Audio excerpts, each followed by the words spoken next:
Bayangkan jika saya beritahu anda, tamadun-tamadun purba, meskipun terpisah lautan dan ribuan tahun, sebenarnya menceritakan kisah yang sama. Kisah tentang seekor ular gergasi yang begitu besar sehingga mampu melingkari seluruh dunia. Hari ini, kita akan menyelami dunia mitos dan membandingkan 3 titan ular ini. Jormungandr dari mitologi Norse, Ouroboros yang misteri, dan Shesha yang suci. Bersiap sedia, kerana pada akhirnya anda akan menyedari bahawa ketiga-tiga makhluk gergasi ini sebenarnya adalah 3 jawapan berbeza untuk satu persoalan alam semesta yang sama. Mengapa pula harus sesular? Jawapannya mudah. Ular adalah simbol universal. Ia menanggalkan kulitnya, melambangkan kelahiran semula dan keabadian. Namun, pada masa yang sama, bisanya yang mematikan menjadikannya simbol kekacauan dan kemusnahan. Bagi masyarakat purba, ular mewakili intipati penciptaan alam semesta, pergelutan abadi antara ketenteraman dan kekacauan, kehidupan dan kematian.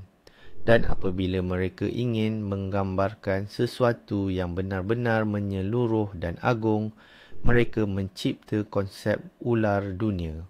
Jadi, mari kita mulakan dengan gergasi yang paling buas dan menakutkan dalam trio kita ini. Bersedialah untuk berkenalan dengan Jormungandr, yang juga dikenali sebagai ular Midgard. Kisah asal-usul keturunannya sahaja sudah cukup untuk dijadikan skrip filem seram. Ayahnya ialah Loki, dewa penipu dan penyesat, manakala ibunya pula adalah gergasi wanita bernama Angerboda, yang namanya bermaksud pembawa kesedihan. Bersama-sama dengannya lahirlah serigala gergasi Fenrir dan Hel, ratu alam kematian. Betul-betul keluarga yang istimewa, bukan? Dewa-dewa Asgard, terutamanya Odin yang bijaksana, sangat menyedari bahawa keturunan seperti itu tidak akan membawa sebarang kebaikan. Terdapat ramalan bahawa anak-anak Loki ini akan membawa kemusnahan kepada para dewa.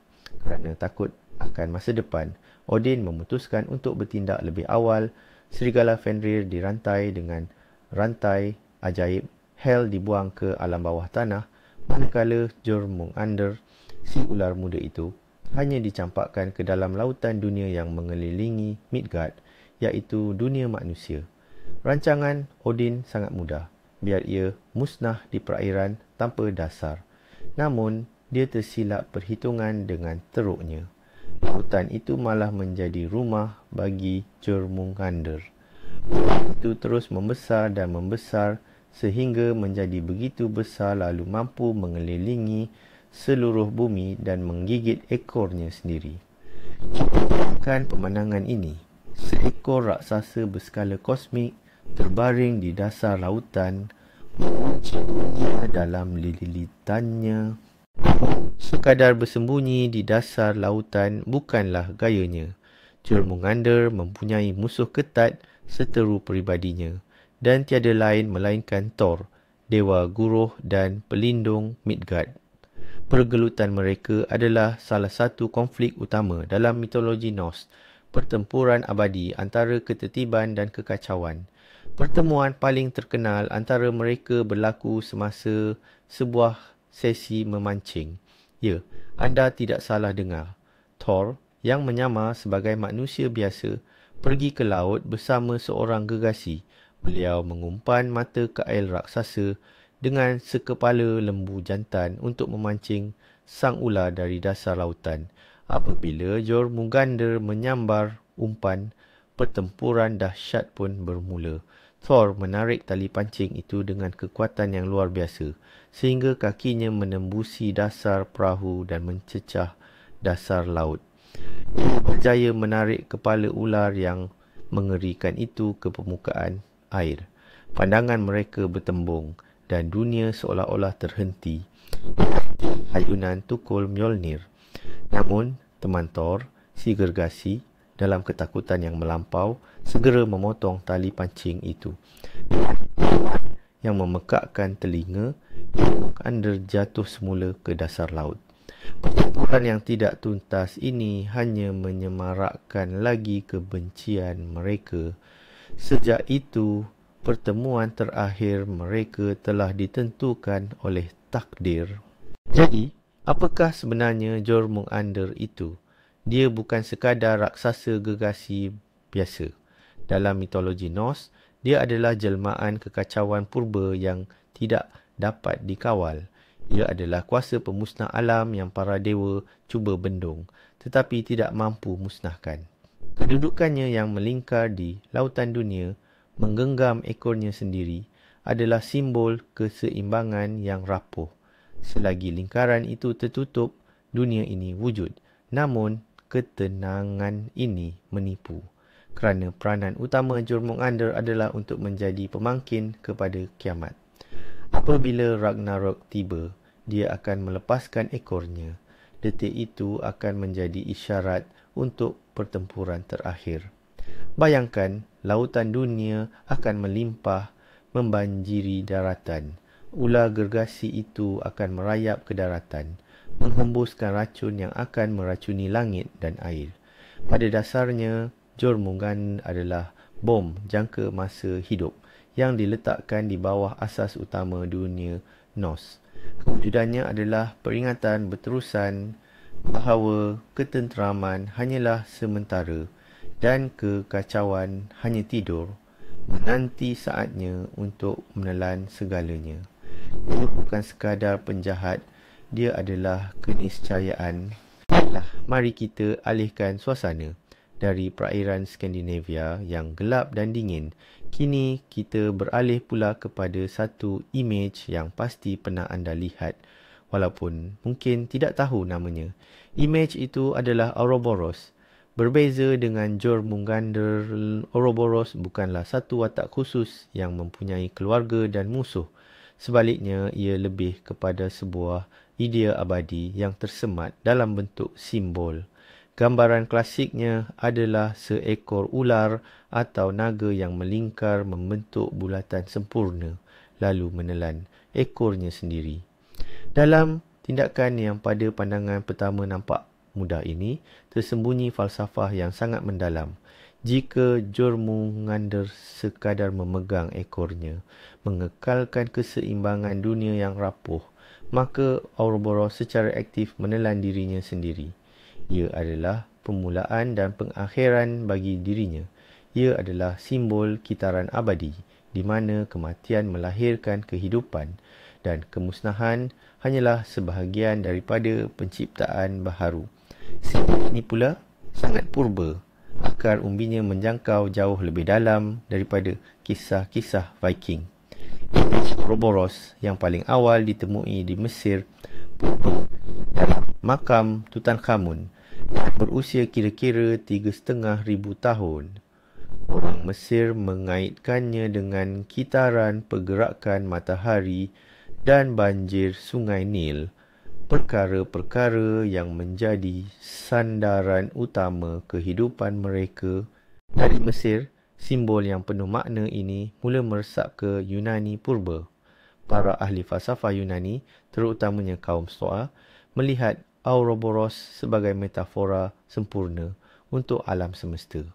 Mereka percaya bahawa dunia ini akan musnah dalam api kosmik secara berkala, kemudian bangkit semula dari abu, mengulangi kitaran ini tanpa henti.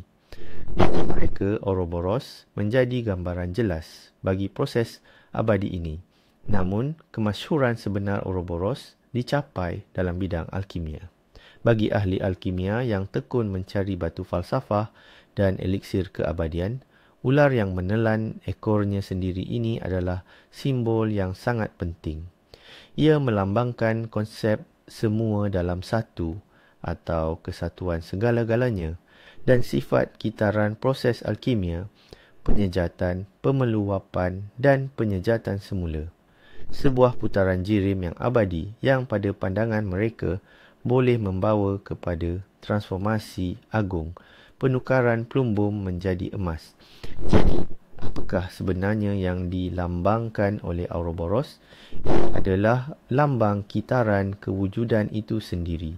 Pengulangan abadi, kelahiran semula yang tak berkesudahan, kesatuan elemen-elemen yang bertentangan. Ia bukan jahat atau baik, bukan huru-hara atau ketenteraman. Sebaliknya, ia adalah proses itu sendiri, mekanisme alam semesta, penggerak masa yang abadi yang memerhati kelahiran dan kematian alam-alam tanpa emosi. Ia bukan watak dalam drama, seperti Jormungandr. Ia adalah pentas tempat drama itu berlangsung. Marilah kita tinggalkan falsafah Yunani dan alkimia di belakang dan bergerak ke timur. Di sana, di kedalaman lautan kosmik, menanti kita seekor ular yang sama sekali berbeza. Kenali dia Shesha, juga dikenali sebagai Ananta Shesha. Dan ini bukan sekadar ular biasa. Dia adalah raja segala naga, makhluk ilahi berbentuk ular dalam agama Hindu.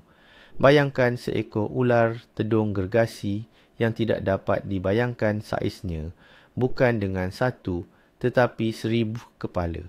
Setiap kepala ini, menurut mitos, dihiasi dengan mahkota dan permata berharga yang menerangi kegelapan kosmos. Dia begitu besar sehingga semua planet di alam semesta berehat di atas kepalanya.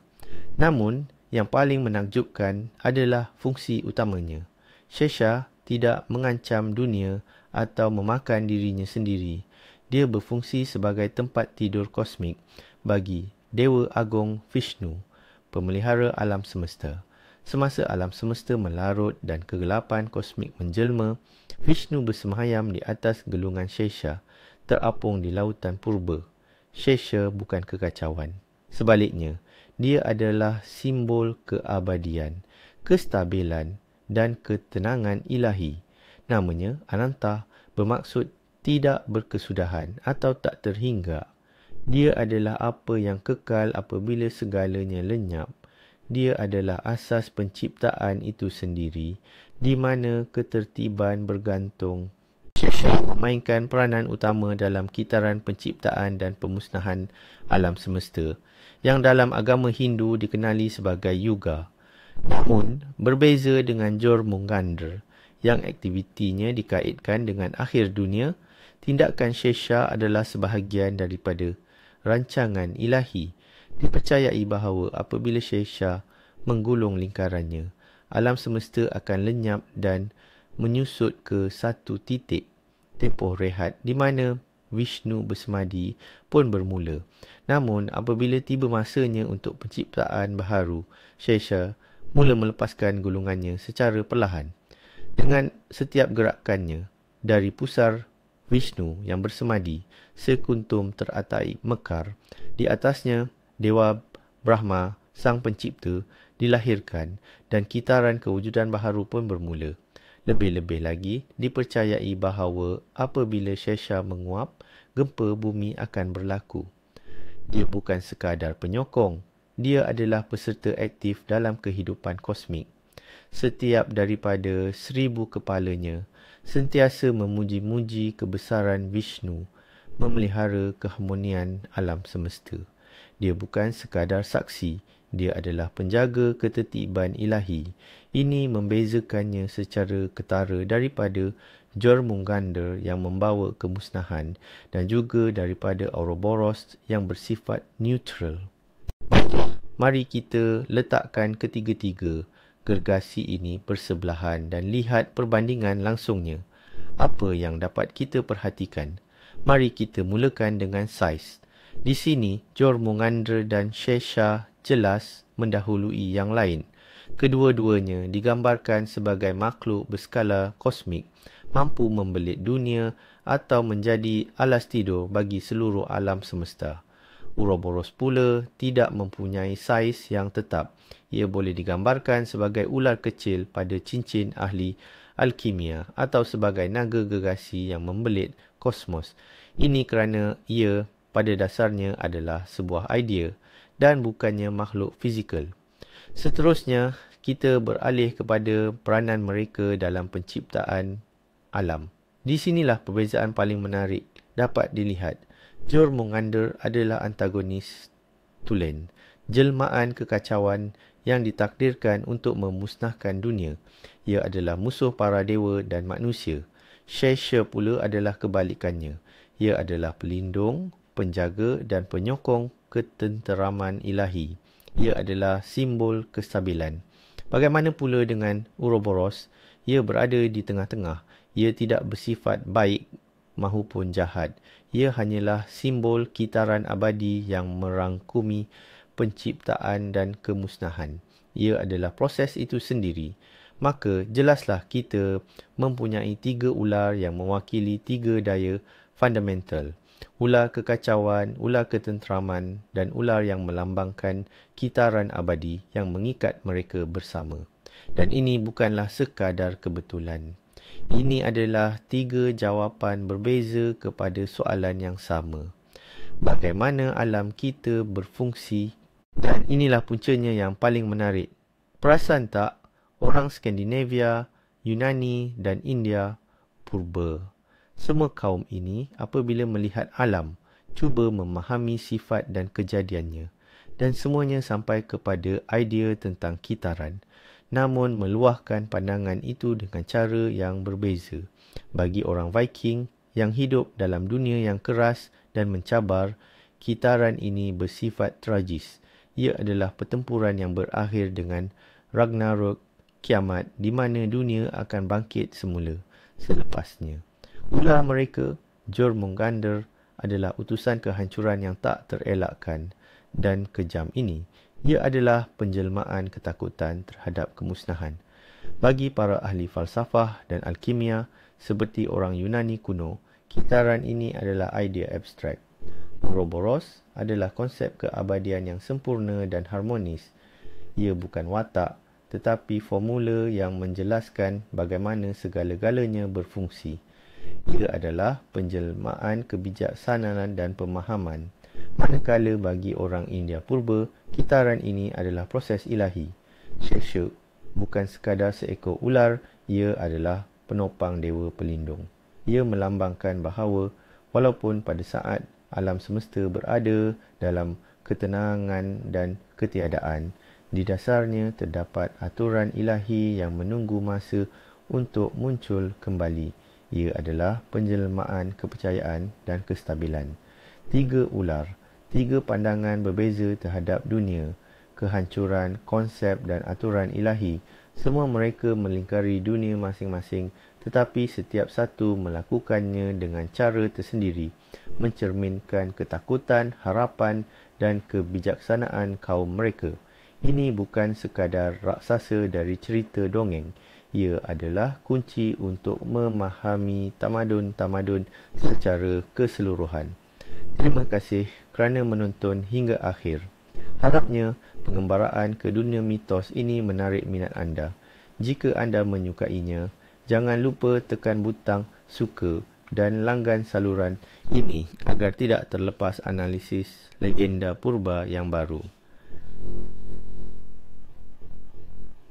Sekarang, soalan untuk anda.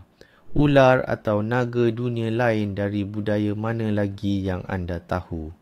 Sila tinggalkan komen anda di bawah. Pasti menarik untuk dibaca.